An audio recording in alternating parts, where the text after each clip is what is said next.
Record. Alright, sweet. Alright, you ready? Welcome to Human or Athlete. This is going to be the 5th episode, and I'm delighted to have on with me Swansea and Iraqi international Ali Al-Hamadi. Excited to have you on here, bro. Yeah, thanks for having me on, man. I'm looking forward to having a good chat. So, going straight in, I think the most interesting place to start is looking at your background and where you came from and how you became the person you are today from going through that journey. Yeah, I'm a firm believer that you use your past experiences in whatever way you want to use them, obviously to shape your future and to shape the present moment for you. And I've had quite a, I'd say, up and down experience. Just coming up as a footballer and just growing up like in the area I grew up in Liverpool, and also coming over from Iraq with my family. So yeah, in terms of football, I'd say obviously I moved over here when I can't even remember, I was obviously a few months old. Obviously my dad had fled from Iraq because of the war and stuff like that, so it kind of came over as kind of you could say asylum seekers. And yeah, then obviously me and my mum followed a few months after. And yeah, we settled down in a place in Liverpool called Wavertree for a few years before then moving to where I'm living now, still in Toxteth. Obviously I'm at home now because of the break and stuff like that. And yeah, I like from when I was in school, I think from when I was young, I always had the football at my feet. It's kind of like the cliche thing. I was always running around in the house, like just playing with my little brother, playing with my cousins and stuff. And like in school and stuff, when I was in like year 3 and stuff like that, I'd be playing for like the year 6 team, and I'd always be playing up age groups because I was always like naturally a big kid. And then I remember like as obviously as I grew up and I got a bit older, I started going out and stuff in bars, and like I'd meet people and play football outside, and so started like joining like community clubs and sort of like social clubs and whatever you call them. And then yeah, I think around like year 7 or 8 is when I started to like everyone would like tell me, oh listen, like you've got a good chance, like just stay out of trouble, or don't get involved with silly things and stuff, which was like a bit hard sometimes because obviously where I'm from, it's easy to get dragged into stuff like that. Everyone's like, but luckily I had a good upbringing and stuff, so I had a good family around me. I had good mates. Actually, at one point I didn't have a good set of friends around me. I was obviously going out with a bad group of people, and that dragged me down. I think my development for a year or two, where I could have really grasped some good opportunities because I was at like Liverpool and Everton, like kind of like they call like development side. So from there, like you go there and then they kind of, if they think you're good enough, they take you for a trial with obviously the academy at the time. And then yeah, I just remember just not being in it. I just wasn't in it. So obviously that was a big, like, looking back now, I don't like saying I've got regrets. But I'd say if I had to change one thing, I would have grasped that opportunity a bit more. But again, that shaped me into kind of the person I am today, so I wouldn't change it. And then yeah, I was like year 8 and 9 came along, like 14s. I kind of just got my head screwed on a bit more, so I started playing for Tranmere.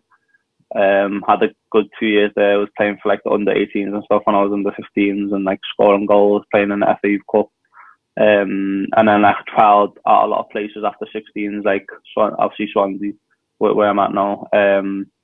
Went through the clubs, like went Sheffield, went Wigan, loads of other clubs, and then obviously I just ended up settling at Swansea because I liked I just just enjoyed it when I went there. And yeah, that was it really. After that, obviously up to now I'm at Swansea, and like I'm just trying to break onto the first team at Swansea, or if it's not at Swansea anywhere else, and start establishing myself a bit more.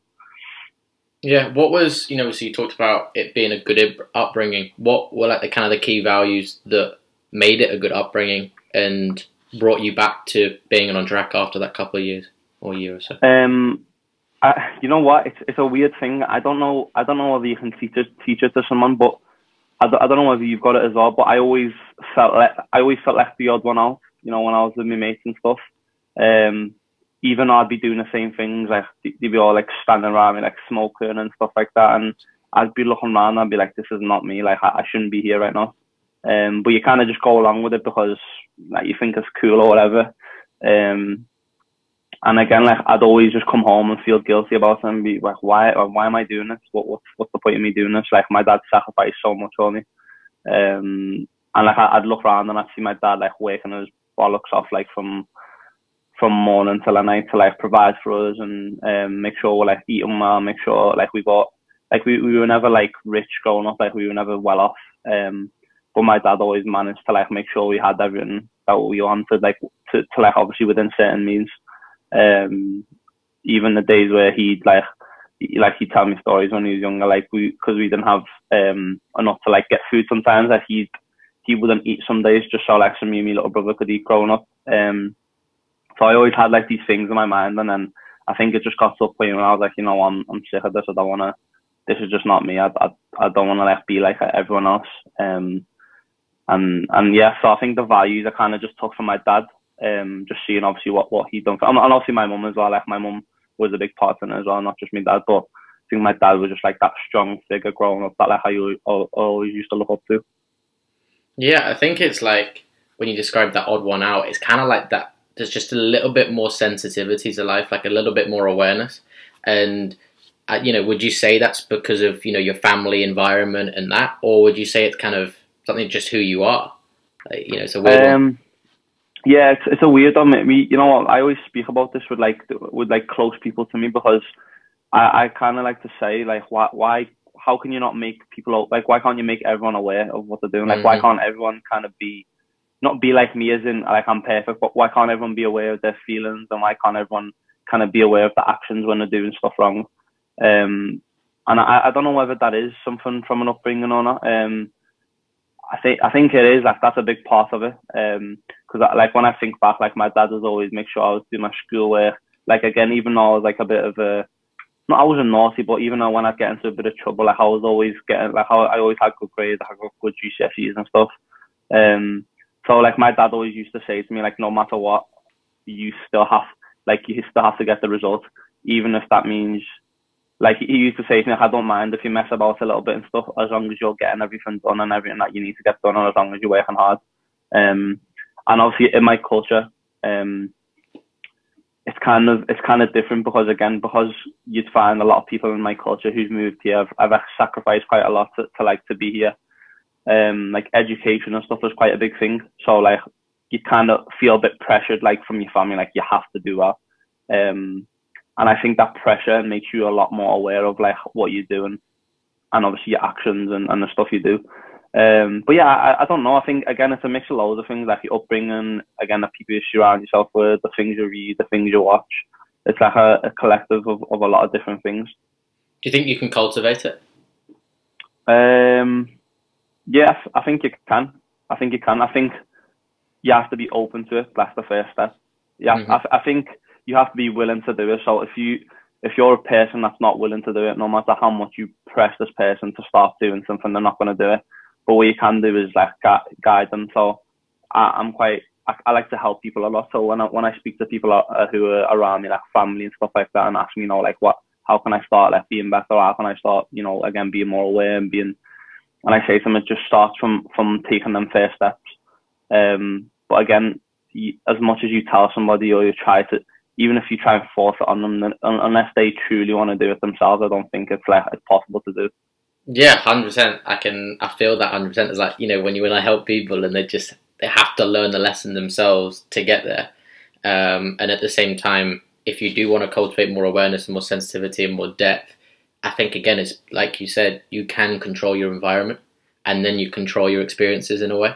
So if you're around the people that have all these different things, they are going to naturally rub off on you. Because obviously you're the result of the 5 people you're around. Yeah, because I found when I started, like I don't remember exactly when it was, but when I did start changing as a person, I started developing and stuff. and like I obviously notice now, obviously a few years on, I'm not friends with like any of my mates, but a lot of my mates who I was mates with, a lot of my habits have changed. Like the things I read, the things I watch. Like if I think to 3 years ago from now, I'm like, well, like that's mad, and it's weird because I don't think you can ever, when you do become aware, you can't ever go back. You can't ever pretend that you're not. So sometimes, like there was times where I'd say, oh, you know, I wish I'd just go back to how I was, where I didn't care about anything, where I didn't have like feelings in a way. Do you know what I mean? I wish I was that kind of numb to everything.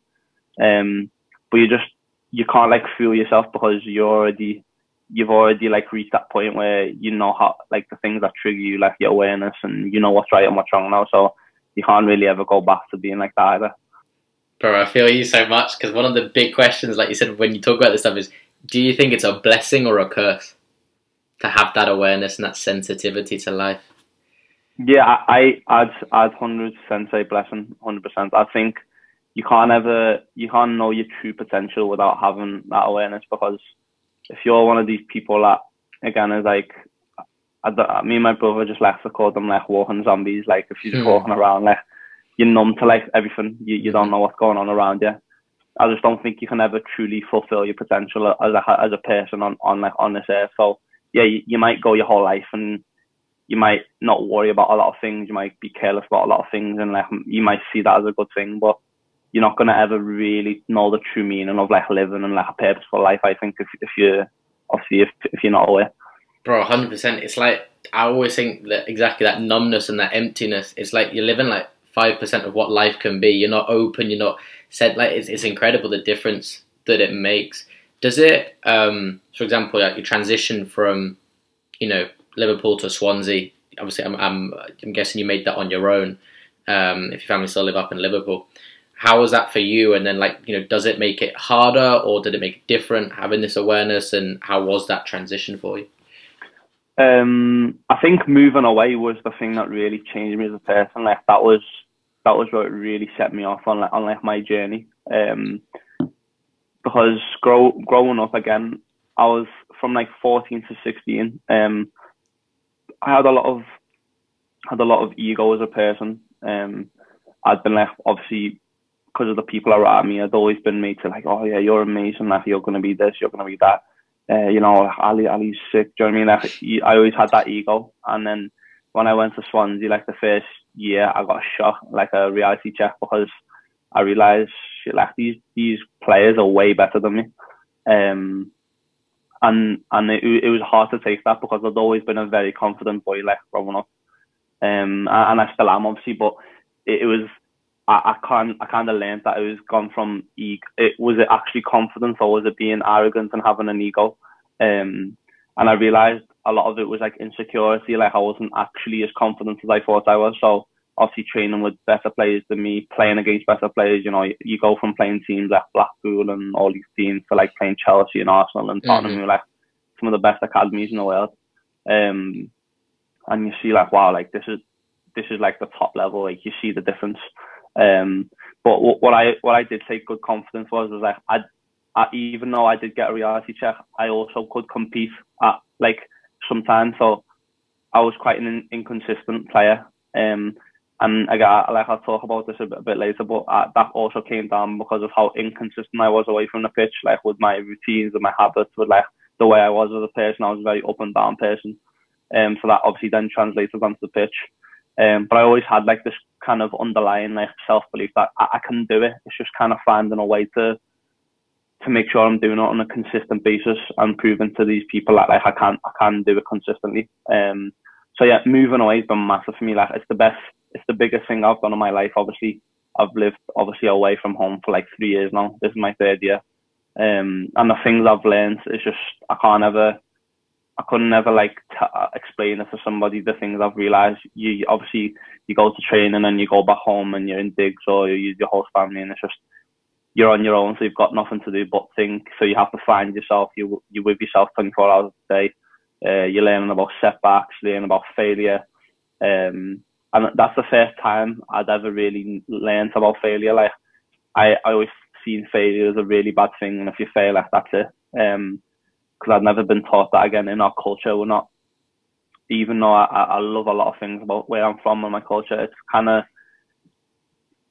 as a person, it's kind of hard sometimes because we don't get taught like a lot of the fundamental things for being kind of successful and for kind of living a happier life in a way. I don't know how to describe it to you really, but I never knew about failure, about discipline, about a lot of these things that, like, you obviously yourself, you know that you need to be successful. So I had to learn these things on my own over 2 years, which was hard obviously the first year, because as I was learning about these things, my football took a bit of a hit as well. I got like an injury that took me off for most of the year as well, which was obviously a challenging thing for me as well. But yeah, moving away was just amazing. And obviously when I was in it, I didn't realise it, but after the first year and after the second year, when I look back and reflected on what I'd done, I realised it was one of the best things that had happened to me. That's mad. I can relate to it so much as well. And I dropped it in the last podcast, but I've got to put it out there again. I've been reading this Obstacle is the Way book, and they did this study on elite athletes that are going through major obstacles or big injuries.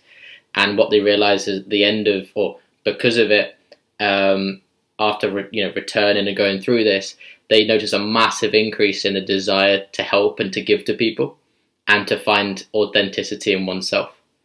And like it's mad to see that obviously you've learned that for yourself and just described that in a way, and they've recently just proven that as a scientific thing, that's what athletes go through, which is crazy.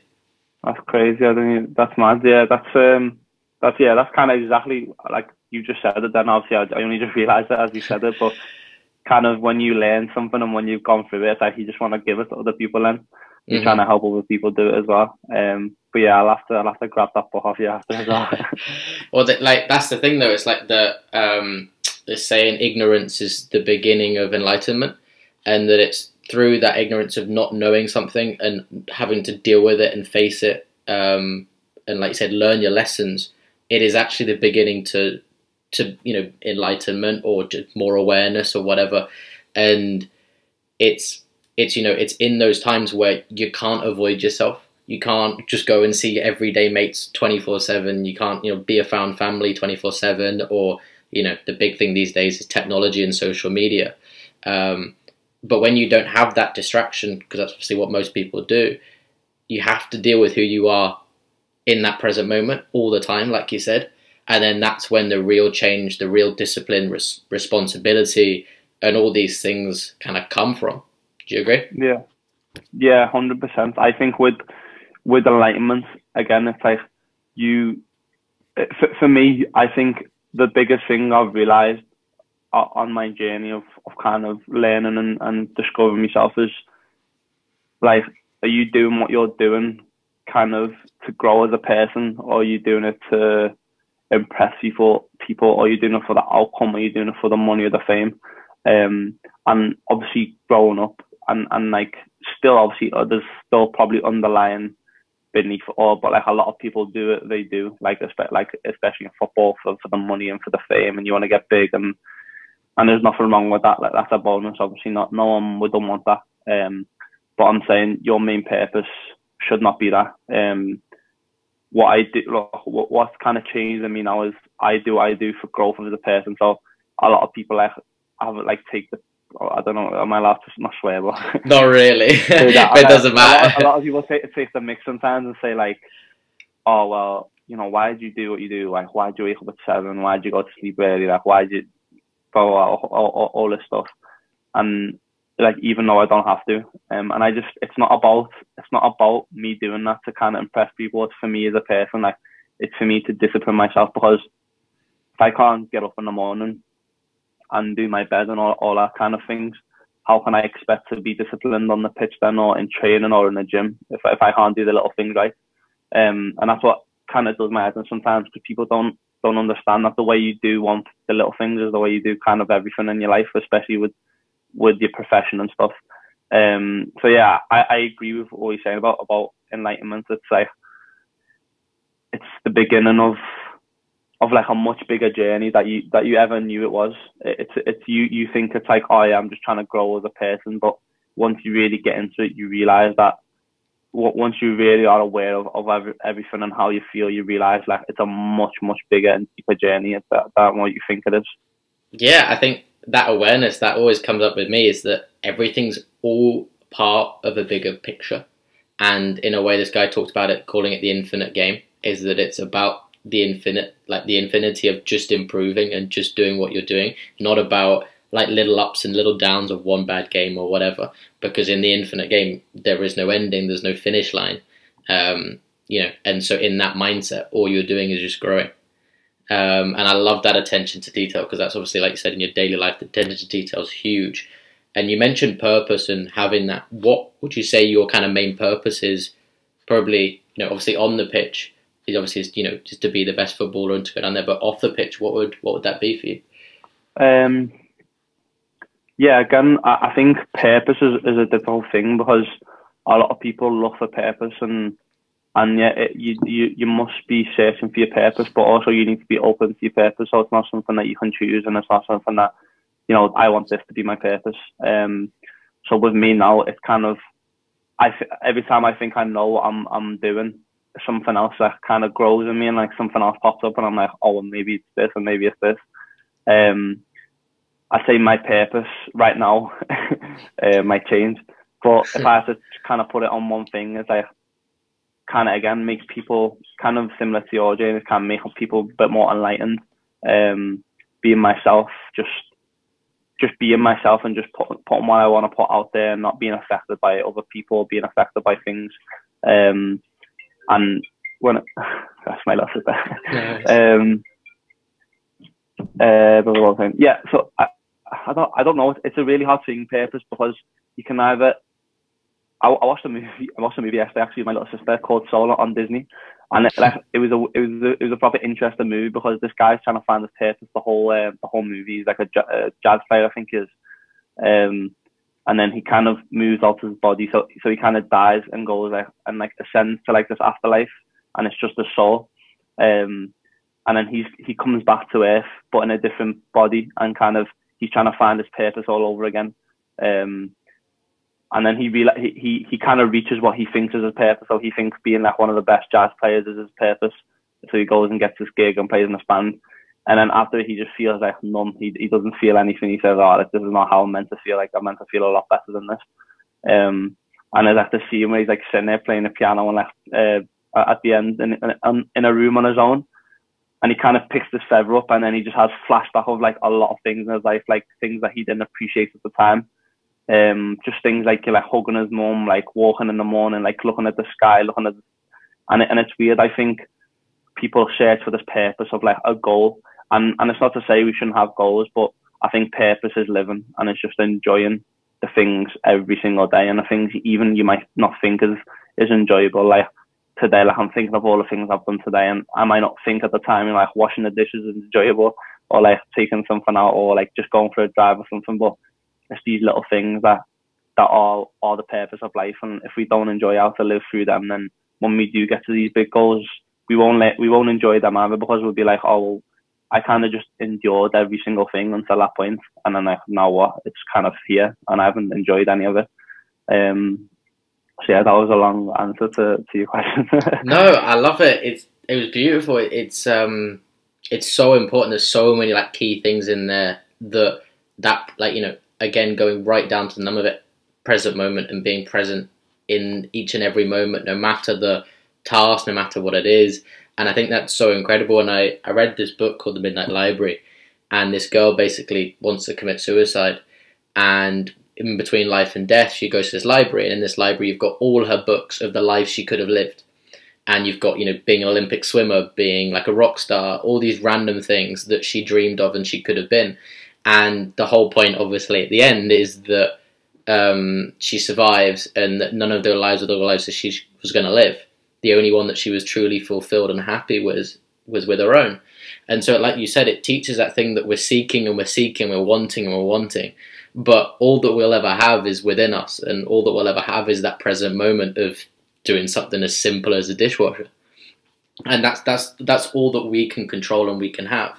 Because the second you start seeking happiness, you're not happy, because it's out there, it's not in there. And I think that perspective is a huge shift. When you realize that and can fully feel it, then that's a huge shift. Yeah, no, 100%. it's when you see it in other people as well. So when I'm looking around me, and it's again, this is not to say, because like you said, there's no kind of end to this journey. So even now, I think I've reached a point where, I'm only 18 at the end of the day, but I've reached a point where, oh yeah, I think I've cracked it now. I know what I'm doing. I know how to think about things. That's never the case, but I can be content with the fact that I am aware of the things I'm doing, and I am aware and I am learning. So I should take obviously great pride in that. You should be grateful for that. But I don't think you can never reach these things. You can never reach happiness. You can never reach contentment. Again, I think you can teach yourself to be, because a lot of people say, well, so how can you be like happy then when you're sad? Like how can I do that? And people don't realize that it's like a two-sided coin.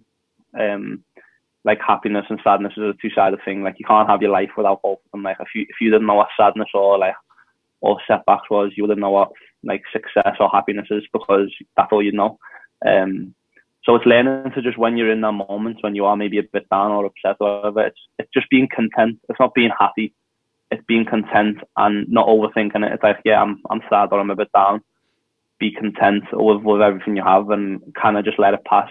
Because nobody realizes when happiness passes or when happiness arises. We just live through it and we just experience it. But with sadness, because obviously it's kind of obviously it's a bit of a discomfort and it's not a nice thing. We recognize it straight away, so we're trying to get rid of it and push it away rather than just living through it. But yeah, it's a never-ending journey, really, isn't it? You're never gonna crack it until you never are, even till a point where you're gonna die. You're never gonna crack anything. You just learn to live through it all. Man, that's wow, that's poetry. And this is one of the kind of the way that I see it, if I add to it, is that, you've got like, what do you call them? You're walking zombies living between like the two lines of like okay in life, and they kind of live through there. And the sensitivity kind of people, we have these great ups because we're aware of how incredible these incredible moments are, and then we have these downs, and obviously everyone's kind of fluctuating, and more sensitive people might be higher, and like I think Kanye West is like probably up and down the scale because of his creativity, but like he's probably shouldering a lot as well. But once you go down to these moments, is obviously they're not fun, and again I think society has made them to be like, oh, you can't be sad, you can't be this, you can't be that. But like you said, it's being content, it's being okay down there. And so when your middle two lines, like if that's your okay kind of place, by the more you work on it and the more you're aware, that bottom line drops. And so every time you're going up and down, your okay line and your okay place is getting bigger. And so you can then learn that through growth and through understanding and learning all these lessons, that you become more and more okay with the feelings that you're having. And so like you said, it's a two-sided coin, and in a way both of them are okay. It's okay to be sad, it's okay to be depressed, it's okay to be happy, like that's great. But the happiness is, oh, I'm just going after happiness, it's not a thing, it's not a goal, that's not how life is. It's really unrealistic. But yeah, you put it absolutely perfectly. And then, but kind of looking at that in a way is, what are your dreams then? If happiness isn't one or whatever, what are your dreams of where you want to go, what you want to do? But obviously, because they are important. Yeah. This is kind of what this has recently been my struggle. Because I have like these times when I'm like deep in thoughts and I'm thinking, how can I like have goals and like be wanting to achieve goals, but at the same time, obviously not attach happiness to them, because obviously reaching them goals will make me happy. And again, like you said, you can't chase happiness, but I think you can create the best environment for happiness to arise. So again, through your daily disciplines, through your habits, through your relationships, through your actions, through your awareness, through everything, through the food you eat, you can cultivate like an environment where a lot more happiness can arise. Because again, if you're going the other way and you're not sleeping, you're staying up all night and crap, you're not exercising, you're having bad relationships with people, that's obviously an environment where a lot more sadness than happiness is going to arise. So you kind of can control, in a way, the environment that you're in, which then obviously a lot more happiness or a lot more positivity in your environment can arise. For me, I don't think my goals have changed. I'm still if anything, being like this has made me the most ambitious I've ever been. Like, my goal is still to play in the Premier League, still to play for my national team, still to be like one of the best players like in the Premier League. I know that might sound crazy to some people, but again, I've reached a point where, to me, it's not crazy, because I know the way I think and the awareness I have that anything is possible. So as long as but again, it's not then attaching, it's not then putting pressure on that. It's kind of, as long as you're doing the absolute best you can every single day till that point, then you've got nothing to worry about. If it happens, it happens. If it doesn't happen, it doesn't happen. You know you've tried your best, and it's kind of that thing, if you aim for the stars, like you land on the moon. Like, maybe I will, but maybe I won't. But maybe I'll settle for something good as well. Like, that will make me happy. But yeah, I'm still very ambitious. Like, I'm a very driven person. Like, me being like this, I think a lot of people get that mistake, and that people who are aware, people who are a lot more calm and like peaceful about their lives, that means they're not ambitious, and they haven't got like that killer instinct, and like, but they don't realize that like underneath all that, it's like a beast that's waiting to like pounce on people, and in the most like calm and peaceful way possible. It's like, you're slowly every day, you're just ticking away and doing the things that's right, while these people are like kind of doing it from a social point of view to like look good to people. And that's not to say that you can't obviously broadcast your life and stuff. I'm like a big believer that you do what you want to do. If you think you working hard and you put it on your Instagram and social media all day, every day, if that's what you enjoy, do it. But I'm saying, at the end of the day, only you know deep down whether you're really like working hard and whether you're doing what you can do. So yeah, I'm still a very ambitious person, and I know like being an ambitious person and putting it out there gets a lot of hate from people, and like, people will be listening to like something and me saying, being a Premier League, like, oh, he's not good enough, he's never going to be a Premier League player or whatever. But they don't know that like the self-belief that I have will never ever cripple like under people's opinions of me. Bro, there's so many points in that. I love that. It's that resilience and that mental willpower is something that comes through you so much, even from the first 5 minutes of you talking about your story. So I can see that, and I love that you mentioned that like calm people don't have that killer instinct. It always goes back to like that Kobe thing for me. Is he was just relentless, like pure relentless, and like he'd go home and be so calm and joyful with his family, but he's up at 4 in the gym just like grinding. And it's like that for me. I use it, and people obviously listening, this is I think it is from the book Relentless, but it's like that dark energy that you can release, and when you can control that, the power you have within yourself to go out on the pitch and to turn into that, turn that dark energy on, find that dark side, release it all in that hunger, that drivenness, that ambition, and that, that's where you want to go. You become unstoppable on the pitch, but then the second that whistle blows, you're not affected by that game, whatever's happened, whatever's been, whatever's gone. You're now back into your place that you can control. And so suddenly, whatever's gone, you're not vulnerable to. Yeah, no, yeah, true. And what you said about like that dark side, it's kind of enjoying it. It's kind of, that's what I'm saying. People think you have to suffer and you have to like be, isolated, and you have to be away from people, and you have to be like, sacrifice all your relationships and be miserable to be successful. And there's a boundary where like it is going to be tough sometimes. That's not to say that it's, waking up early and doing things that nobody wants to do, and maybe missing parties, missing family things, and being away from your family. Yeah, that's a hard thing. But like, in a weird way, in the most like twisted way, like, you have to enjoy it. It's like I'm enjoying this grind, like I'm enjoying this.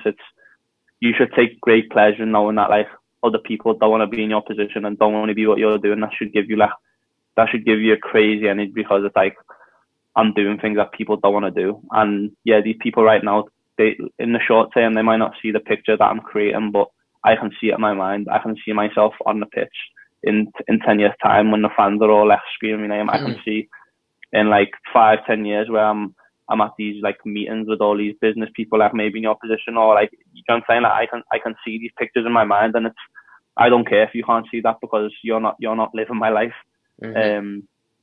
So yeah, I agree with that. It's having that dark side, but in the most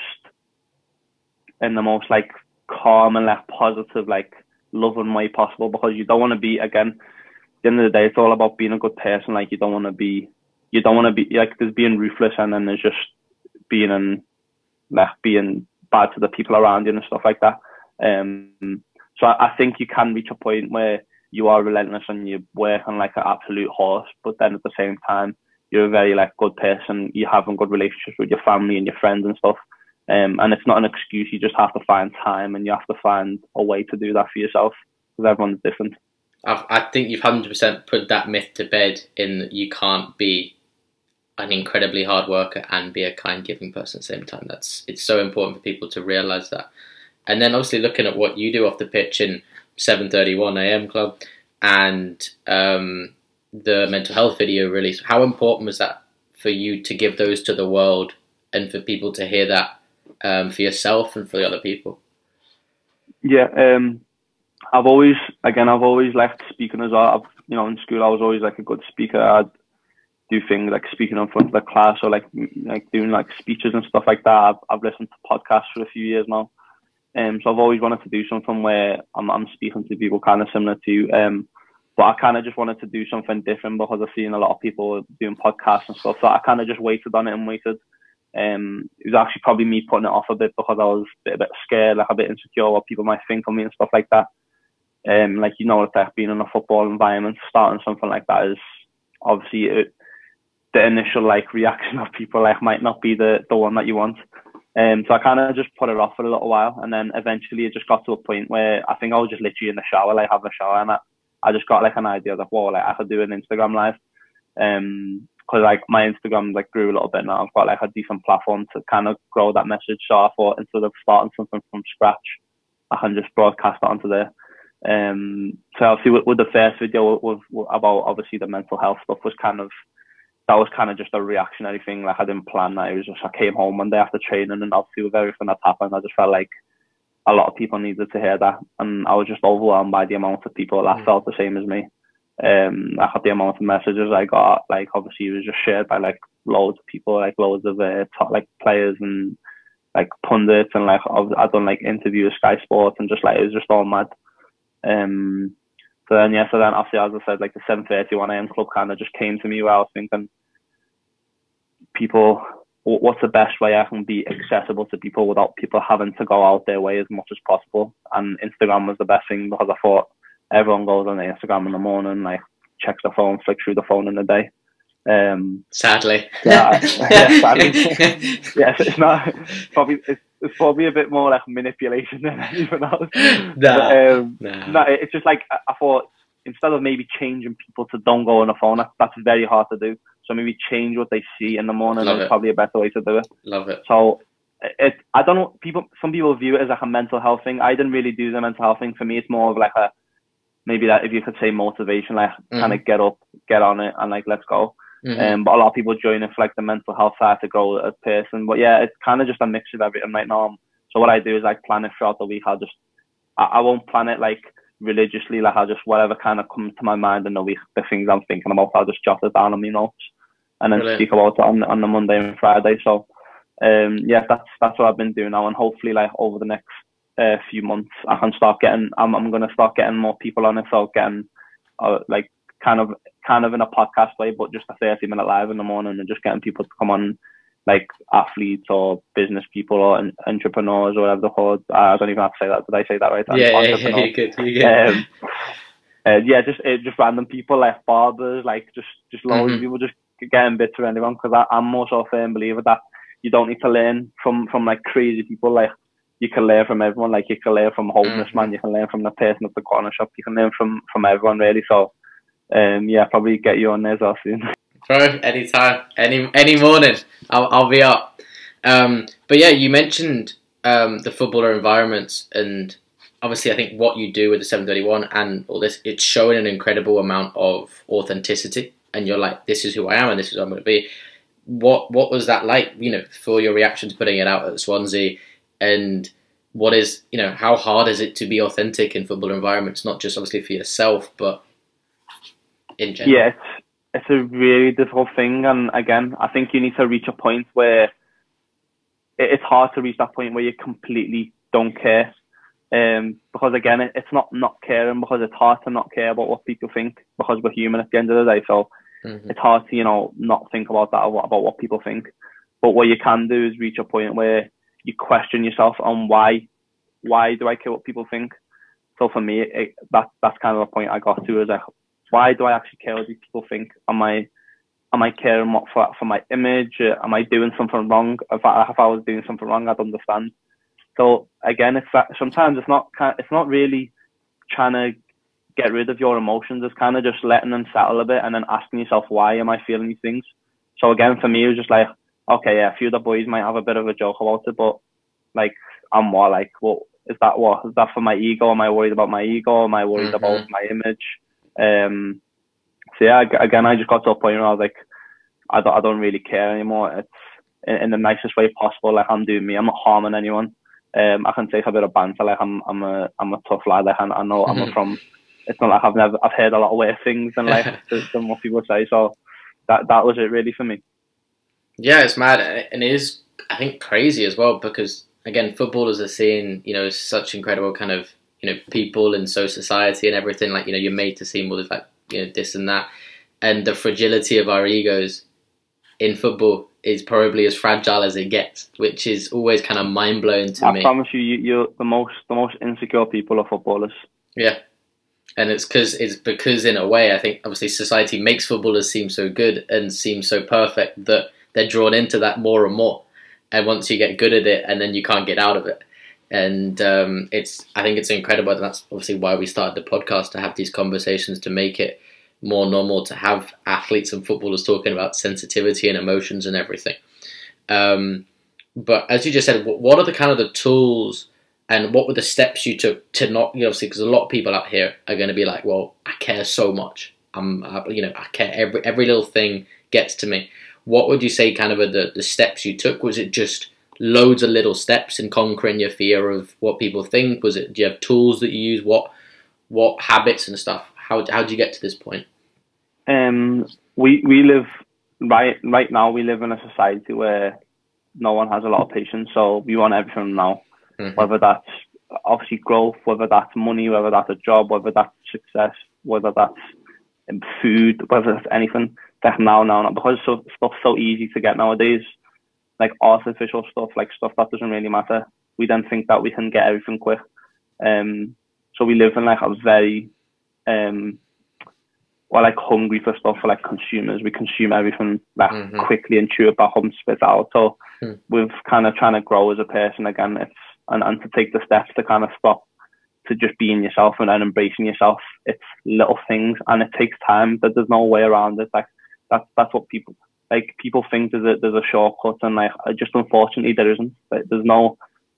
They're looking for stuff. They're looking side to side for people to help them, and yeah, you can get help off people, but at the end of the day, it's just a journey, and like it's only been like a few years for me, and I've grew a lot, but it's because I've been consistent with it.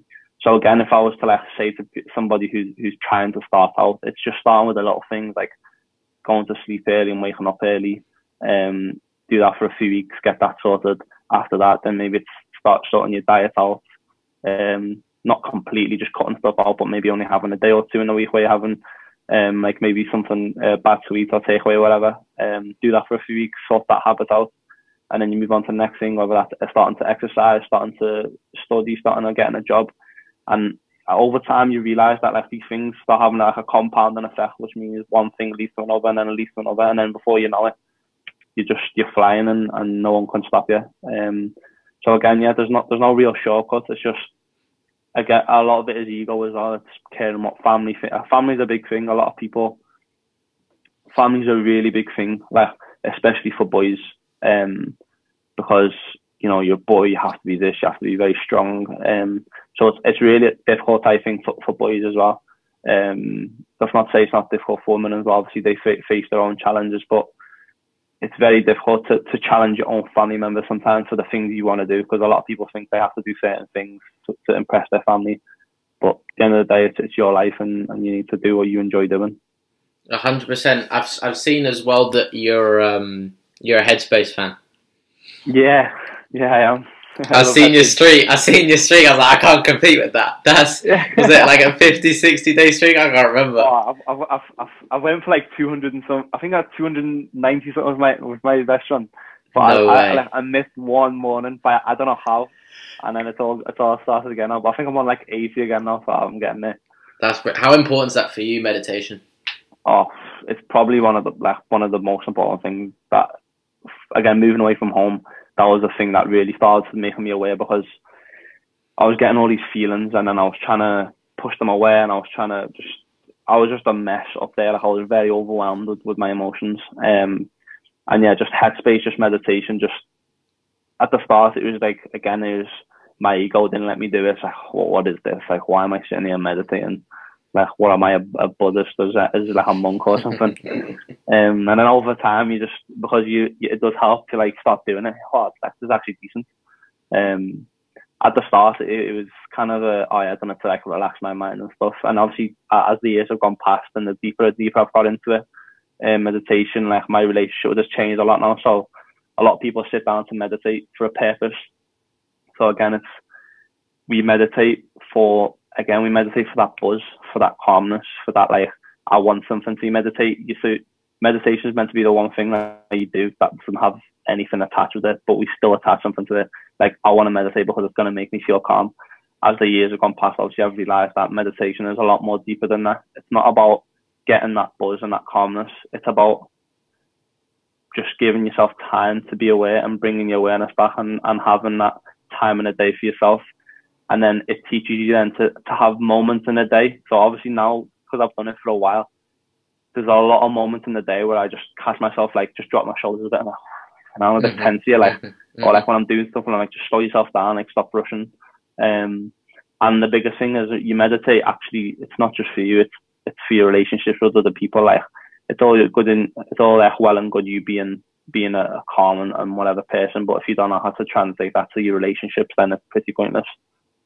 100%, and I think, again, it's something that is so important. And obviously, I think the PFA have done a thing with Headspace for a 3-year membership for footballs listening, and anyone, you can go and download it and get at it, or even do it on YouTube in meditation. Because, like you said, when you get to that point where it becomes a thing where it's just a grounding thing daily, a daily habit ground, I think one of the biggest things for me is that you don't realize how many benefits it really has, because it changes, like, I think in the big picture, it changes your life, like, drastically. Well, sleep especially, I think. Yeah. Do you do it in the mornings? Yeah, I do. I do it mornings, and the night one is like optional. Like, if I've properly done my bedtime routine and I've got a bit of time back before I read and stuff, I'll meditate. Also, after I read, I'll meditate and just like sat myself down a bit before bed. And it's just a good way to kind of just let all your thoughts just come in the night, see what's lingering on your mind, and kind of just let it go for the day. But yeah, the morning ones, like, I do that every day. The night one's a bit optional. And again, it's sometimes you have a bad meditation where you can't, thinking, like, your mind is filled. But that's normal as well. That's part of it. With obviously meditation, and obviously, like you said, about you know eating well, sleeping well, all these things, and I think, kind of summarizing it in a way, awareness being so important to you.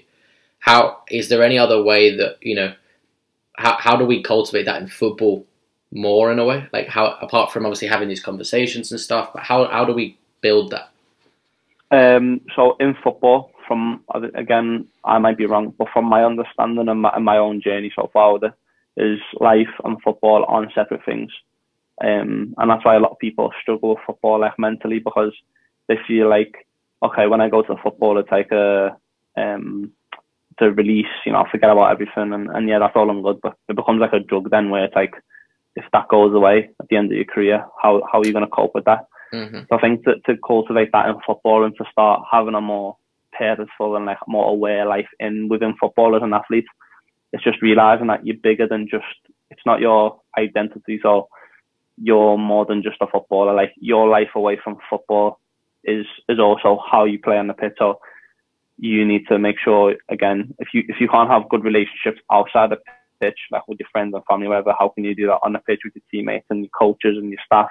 If you can't be disciplined off the pitch with your sleep, nutrition, how can you then be disciplined on the pitch with maybe tracking back or in the gym, like maybe doing that extra rep or doing that extra gym.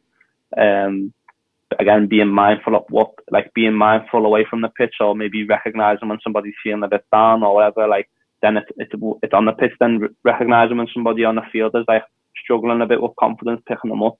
So it's like it's all connected. Like I truly believe like all of it's connected, and that's why it baffles me why a lot of people don't like take more time to improve their lives off the pitch as well as on the pitch, because I found that doing that has helped me like play a lot more better and enhance my performance. So yeah, I just say just kind of creating that picture in your head that like everything's connected. So how you are off the pitch is also how you are going to be on it.